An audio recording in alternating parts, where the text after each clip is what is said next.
great program. Always been a supporter of your program. Thank you. What's up? Big Knicks fan. NBA is my favorite sport. And my biggest concern right now with the Knicks is Noah coming back and having to give this guy a roster spot. I mean, you already have Herman Gomez, you have Cantor, you have Kyle LaPointe. You can't tell me you'd rather see Noah out there than LaPointe right now. No, listen. If he will either be a positive force if he comes back, or he'll be gone. That's all. It's not a big issue. Like I said, he can be a positive force. He can't be a negative force. His game doesn't play that way anyway, and you're only going to use him if it's constructive, if he ever gets back to a level of efficiency. Otherwise, I would not worry about it at all. I would not. David in Brooklyn, what's up, David? Hey, Mike. Good afternoon. How are you? What's happening?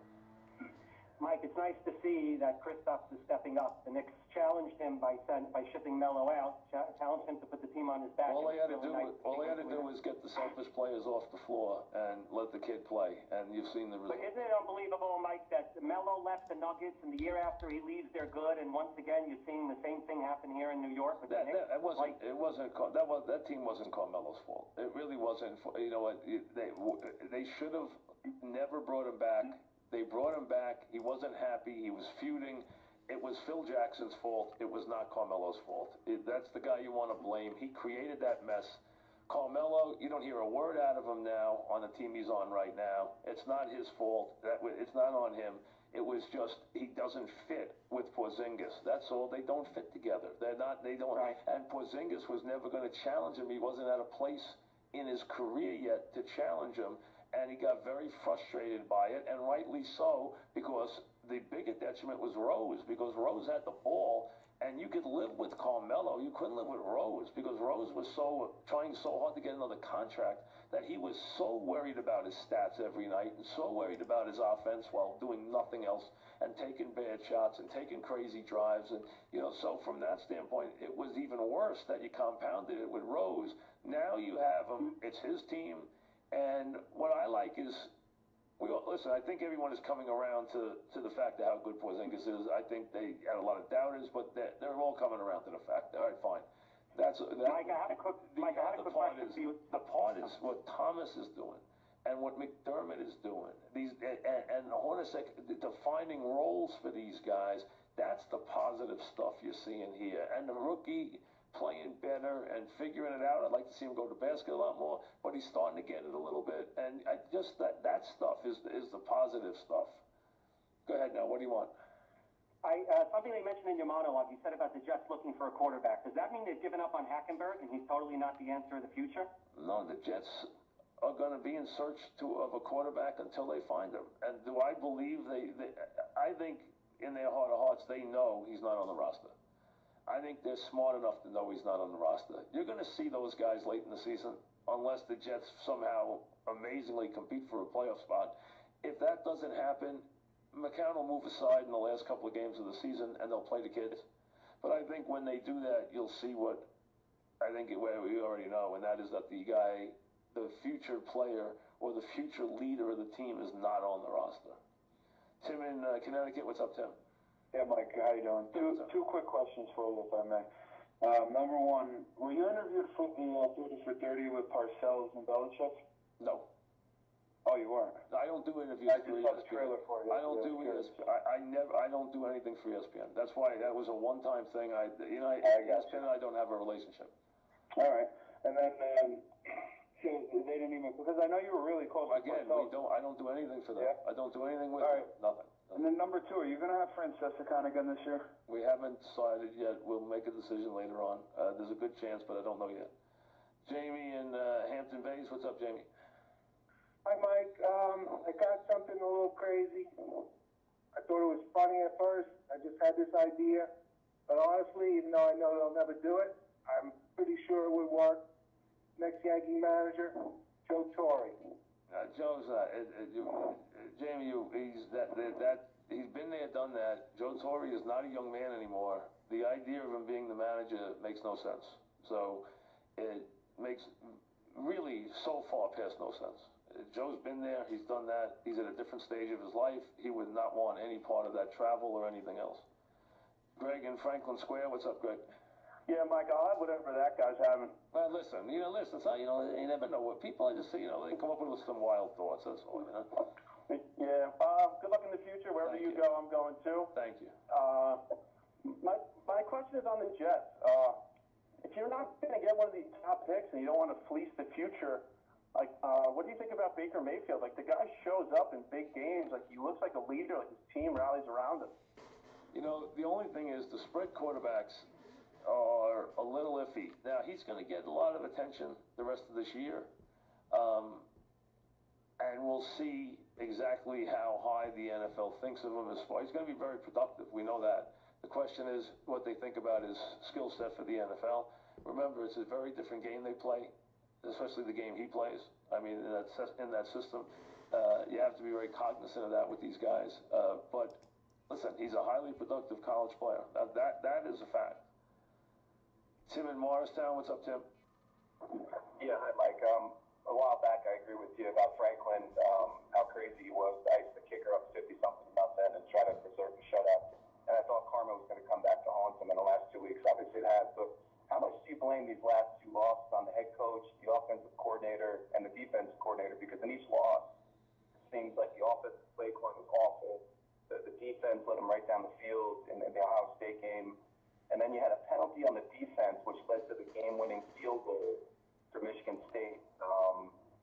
So I didn't know what your opinion was on Penn State and where you see I did not see the fourth quarter of the Ohio State game that night. I was out, and I didn't see exactly how he ran his offense. Did he let his offense play? Did he try and run the clock out? Did he have any faith in his defense? Did he have any faith in his offense? Did he play the game confidently? Did he play the game scared? I didn't see what he did in that fourth quarter, so I'd have to go back and examine it. I know that Ohio State got hot. I know the quarterback went 13 for 13. I know everything that happened there. Now, the one thing that all those teams have forgotten, they all wrote Michigan State off at the start of this year like Michigan State no longer had any players. Michigan State has been highly competitive with all those teams in recent years, so them beating any one of those teams, or Iowa staying with, Iowa, it should not have been a surprise that they beat Ohio State. That they beat them like that, that should have been a surprise. But, hey, they had Penn State beat this year. You know that if you watch Penn State. They had Penn State beat in that game. It was a miracle play that Penn State didn't get beat in that game. So, Iowa and Michigan State can play with these. Yeah, Iowa and Michigan State can play with these teams. They really can. Did you think it was a late hit on the quarterback in the last defensive play for Penn State against Michigan State? I didn't see it. I did not see any. I didn't see any plays of the Michigan State Penn State game. I did not see it. So I know they've lost some heartbreaking games here the last couple of weeks, but I'm not surprised when you lose to Michigan State. I'm not surprised somebody goes to Iowa and goes to Iowa City and loses to the Hawkeyes. I'm not surprised. Those teams are tough. First of all, they're well coached. Michigan State's well coached. Iowa's well coached. Always well coached. And those teams are tough. Iowa had Penn State beat. They lost. They got a heartbreaking defeat. Iowa comes back and plays well. Michigan State playing well. Does not surprise me when they beat Michigan. Does not surprise me when they beat Penn State. When Michigan State can beat Michigan, they can beat. If they can hang with Michigan, they can hang with Michigan State. I mean, if Michigan State can hang with Michigan, they can hang with Penn State. Any one of those teams can beat each other. Nick in Tom's River, what's up, Nick? Hey, Mike. Yeah, real quick. Before I make my point, a little football style this weekend. Rutgers beat Maryland. Actually played pretty well. I mean, are they going to be super competitive ever in the Big Ten? No. Probably not. No. But a nice, it was a nice win. But getting to the point I really wanted to make, I don't know if anybody's asked. I'll throw another crazy name out there for a Yankee manager. What about A-Rod? That's completely crazy. I mean, listen, guys like A-Rod, it's going to be very difficult to get there. First of all, I don't know if a team would turn the team over to A-Rod because of the idea he's such a big celebrity and such a big lightning rod for everything. I think the feeling would be, would A-Rod actually, and I think he would take it extremely seriously if he ever really said, I want to do this. He's got too much on his plate. That the guys like A-Rod, Jeter, Tom Brady, LeBron, etc., that level of superstar, incredibly wealthy, incredibly connected, culturally, financially, to everything in the world. They have too much they want to do to be tied down to being managers or coaches. So you're not going to see them. You might see all those guys be owners. You're already seeing Jeter be an owner. LeBron's already said he will be an owner. Tom Brady's already said he wants to be an owner. I'm hearing that Aaron Rodgers is already making plans to buy into a basketball team as an owner. So these guys know that that's the way they can turn their money into 10 times what it's worth in 10 or 15 years. That's what they're trying to do. They don't want a salary being a manager. To them, making $3 or $4 million, I hate to say it, is chump change. To them. They don't look at it as their time being worth that. They want to make, they want to turn around and turn their money into $250 million. Now you can say, well, they're greedy. Well, all right, they're greedy. But they have the ability to do that. That's why Jeter's an owner now. Michael Jordan set the path for all these star players. He said to them, watch me. I will take this money and I will turn it into $1 billion by owning a franchise. And he did. That's what he did. And you're going to see Jeter do the same thing. He's going to turn his portion of whatever money he gets in the Marlins into 10 times what it's worth right now, or 20 times what it's worth. And you'll see all these other guys, and if everyone comes into baseball, I think it's more likely he comes in as an owner than anything else. I'm not saying he won't go to spring training every year and work with the kids. He probably will because I think he loves it. But I don't see him spending his time as wealthy and as many things as he has on his plate. A-Rod's got 2 TV shows he's working right now, not even counting the baseball stuff. He's got 2 other shows on CNBC. He goes on Shark Tank. He's got 9 million investments. I mean, he's all jet setting. I talked to A-Rod the other day. He was on his way. He told me he's going to Dubai in 10 days. I mean, he's playing the game at a different level. That's not the guy who becomes a manager. It's just a different world. Allie in Bay Ridge, what's up, Allie? Go ahead. I mean, now you're retiring, Mike. What about you taking the Yankee manager job? Yeah, I don't think it'll be offered, nor should it be. Okay. I think you do a good job, though. Well, thanks. I just want to say about the Knicks, it's really, really nice to see that they're playing team ball. Excellent. A lot of fun to watch. A lot of fun. You say a lot that it's Phil Jackson's fault, but I mean, listen, with him, with the triangle and the Noah signing, other than that, I mean, listen, we know that he didn't really want Melo back. Wait a second. He brought Melo back. Nah, but Mike, wasn't there was a lot of talk that he really didn't want that him. Is complete. It was more of a Dolan story. That is a complete lie. That is complete fabrication. Dolan, Phil Jackson was completely 100% in charge of the basketball operation. He could do whatever he wanted. That was a terrible decision he made to bring that guy back. He should have got rid of him. Now, at the end, when Phil wanted to cut him, Dolan wouldn't let him cut him. That's true. But in the beginning, he did not have to bring him back when he started here. He could have gotten rid of him then. He could have let him go, and he didn't. He could have gotten rid of him at the start of his stay here, and he didn't. That was his decision to keep him. At the end, he wanted to cut him, and Dolan wasn't going to let him cut him.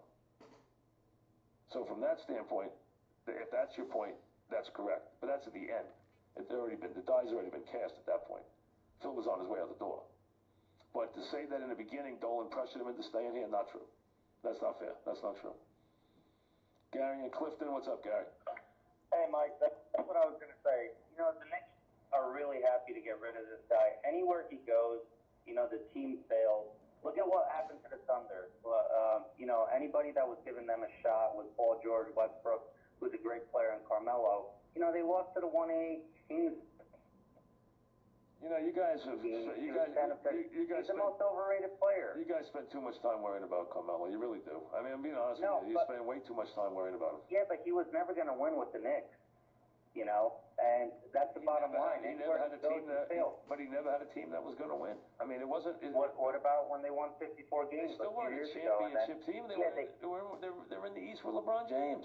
Yeah, exactly. But when people listen, the guy, I don't want to spend time debating Carmelo. He's not here. We debated Carmelo for so many years. He's gone. He's not a part of this anymore. It's not worth debating him anymore. You guys still got Carmelo on the brain. I mean, forget about Carmelo. He's gone. Carmelo on the brain. It's over. His year is over here. But to blame him for everything is just crazy. It really is. And again, is he selfish? Yes. Is he a player that you have to put with certain kind of players? Yes. But is Porzingis better to be without him? Absolutely. Just as he's much better to not have Rose here. But it's not all Carmelo's fault. Really isn't. Back